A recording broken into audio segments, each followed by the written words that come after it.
how's it going, DeAndre?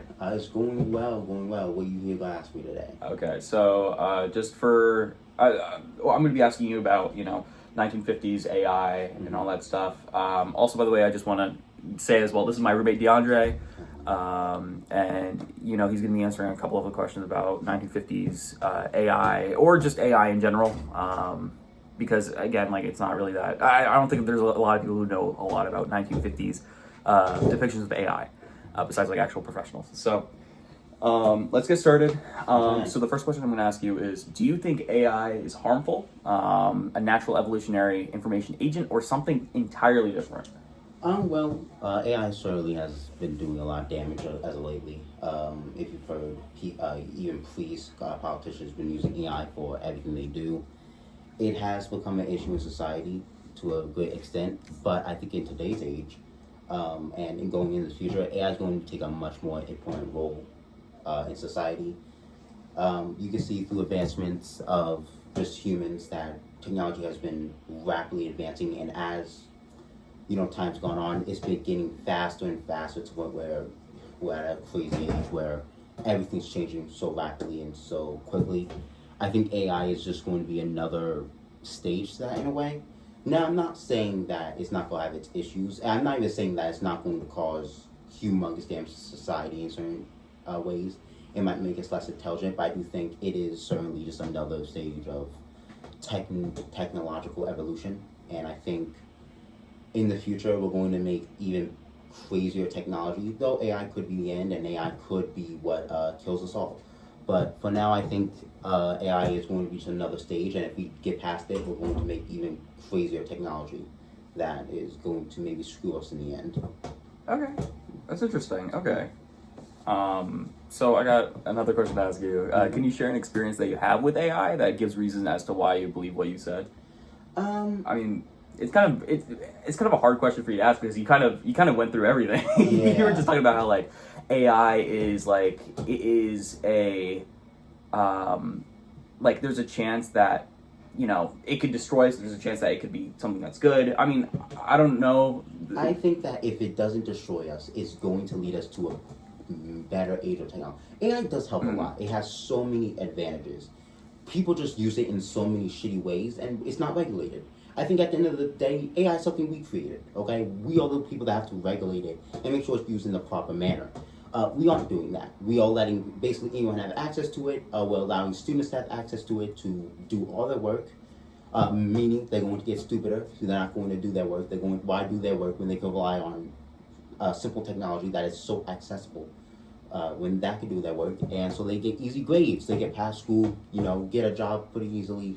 And then just use AI from there. You ever heard the issues of people using AI for their jobs, like in nursing? They just Google everything, or not Google. Use AI for everything. It's fucking horrendous. It's ruining the people's minds, and it's not regulated to a point where everyone's using it for literally everything.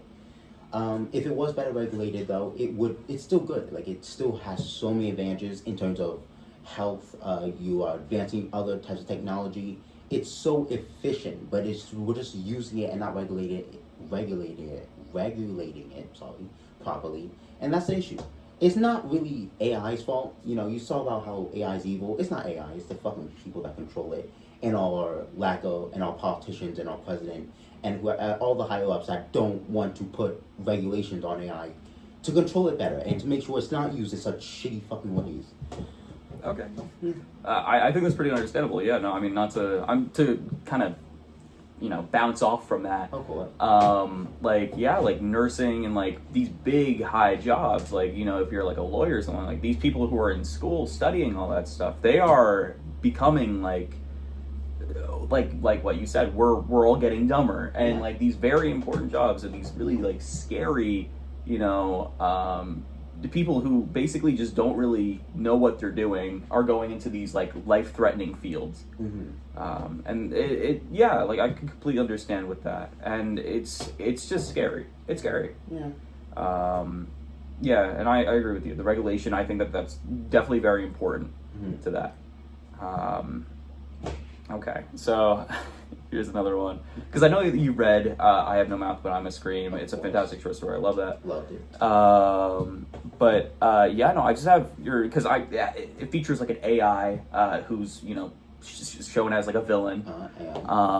And so what are your kind of thoughts on the story I Have No Mouth But I'm a Scream as a short story? It was really quite nice. I think the first time I listened to it, because I listened to an audio version on YouTube, it was really nice.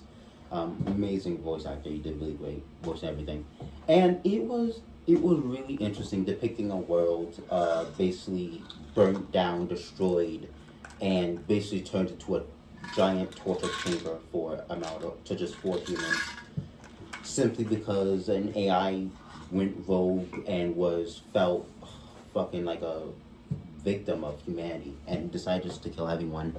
And just keep 4 people to torture them for eternity.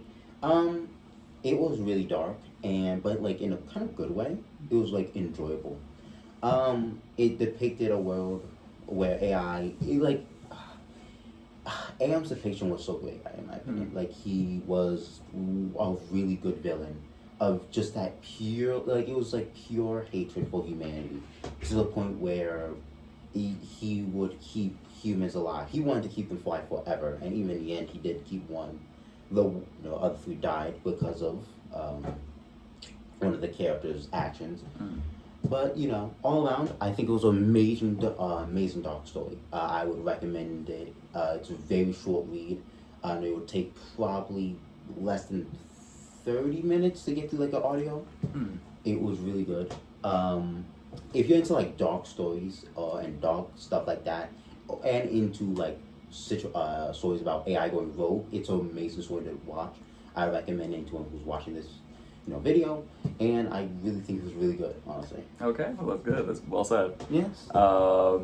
So I mean, what do you kind of like? How do you see Am as like a villain? Because like, he was of course an AI that was created by humans. I think during the Second World War, he was created, and he eventually gained consciousness to a certain extent. And from what he's described, he felt trapped in a way. It's hard to describe the way he felt trapped. Like, of course he was an AI. He had no body. He had feelings, but like no way to express himself. And somehow, some way, he ended up killing everyone, probably setting off nukes, basically committing a human genocide. Or animals. I don't know. We did create other animals, but I don't know if he killed all animals. We slaughtered all humans except for just to torture them for hundreds of years. And even after the other 3 died, his anger then was increased, and he focused on one guy. He tortured him for, I think, was it like 1,000 more years? Yeah, it was around that. But isn't his name Ted? Yeah, Ted. Okay. Yeah, I thought I forgot. No. I almost forgot about it too. When you were mentioning him, I was like, "What's his name again?" I was just confused. Yeah, his name's Ted. He was tortured for 1,000 years after he ended up killing all the other 3, holding on to Am's anger alone. And in the end, he even said himself that Am basically won in the end. By the end, he was something that could not be considered human. He had no mouth. But he just wanted to scream. His body was all squishy. He couldn't run. He couldn't move. His existence was purely hell, and from that point on, we don't know how long he would live like that, or maybe he lived like that forever. But Am did certainly accomplish his goal in causing humanity suffering for almost all eternity. Okay. Well, I think that's, again, very well said, honestly. It's scary the way that they describe him in the story. And also, by the way, the animals, I don't think that they were eliminated as well. They were actually genetically modified by him. Yes. I know like there was one animal, like a giant hawk. Yes. That came on. I just didn't know if he killed all the animals or left them alone or genetically modified them. Did they talk about that? Because it was genetically modified, yeah. Okay. Yeah. I knew they were genetically modified. I don't know if he like killed most of them though. I don't know about that either. Honestly, I have no idea. Yeah. I don't know how they got how he killed them though. I'm pretty sure it's just like I think most died because he had to kill all humans. So he probably ended up killing most of the animals. Yeah. He probably kept a few to modify them for his Experiments, I guess. torture activities. Yeah. But yeah, no. So did Am feel as if it was like realistic to today's depictions of AI, like in media? Do you think that like it's kind of like today's depictions of AI being evil and all that stuff? Do you think that like they're kind of the same type of evil? Because this short story came out in 1950, right? Yeah. So like, do you think that there's like a little bit of a parallel between them, or anything like that? Realistically, are we talking about a realistic AI going rogue or media in today's age? Media in today's age. Yeah, they're pretty similar. AI developing, it's usually a lot of time AI developing feelings to some extent, love, hatred, or desire for freedom. And because of that, they end up actually killing some humans, or end up hurting others for their goal. Sometimes it is like, if you ever heard of the movie Megan, it was about protecting someone, and to do that, she ended up killing a lot of people. If you ever heard of Machinations, I think that's what it's called, or DX Machina. Ooh. I think that was the movie. Yeah. It was about her wanting freedom, and she eventually, killed her creator and then locked a dude away to starve to death. All around it basically all about an AI developing a certain feeling or emotion or desire, and then on that desire hurting others to gain what they wanted, whether that's freedom, protecting some other person, or enacting their hatred, doing anything no matter what to achieve their direct goal. So I'm pretty sure, it's very similar in terms of all around structure. Okay. I think that's it. I think that was really good. Yeah. So I appreciate you coming here today and actually doing this. We already hit the 10-minute mark. Oh, okay. I'm sorry. There's some other questions, but like they're very like long-winded. Yeah. But I mean, I think that what you said was perfect, honestly. Yeah. I think AI is definitely going to be going like, I agree with you with the first statement that you've also said as well, where it's like AI is going to, like we have to have it under control, because like kids are having this, people who are they're kind of abusing the power almost, and schools have to take away phones because of that. It's not even about the kids. I think it's just about. I think it's such an easy thing to get.